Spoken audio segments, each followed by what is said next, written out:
Почитувани граѓани, изминатите 3 години Социјалдемократскиот сојуз на Македонија во континуитет покажува што значи вистинска грижа за граѓаните, а од друга страна ВМРО-ДПМН во континуитет покажува грижа само за Груевски и неговите криминални соработници. 11 години на ВМРО-ДПМН се 11 години на манипулација со граѓаните. Наместо помош и поддршка на најранливите категории на граѓани, ВМРО-ДПМН со години го држеше нивото на социјална помош на срамно ниско ниво и ја злоупотребуваше во партиски цели пред избори.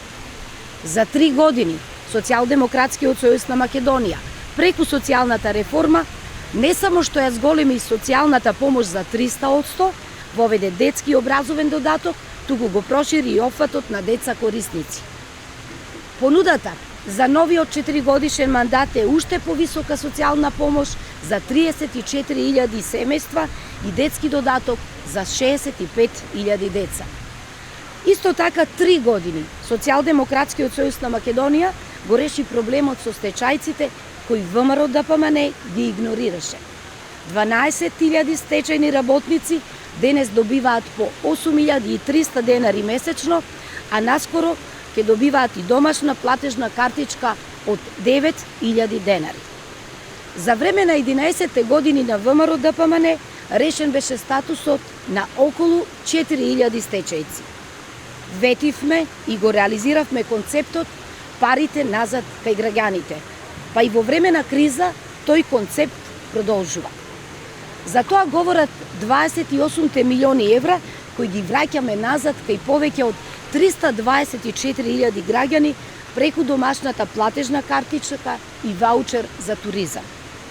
Покрај стечајците, картичка со 9.000 денари ќе добијат и пензионерите со пензија под 15.000 денари, самохраните родители, како и невработените пасивни баратели на работа.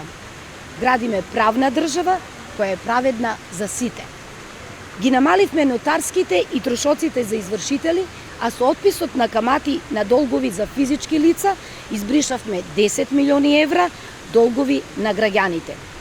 Ги намаливме и казните до 75% и воведовме опомена пред казна.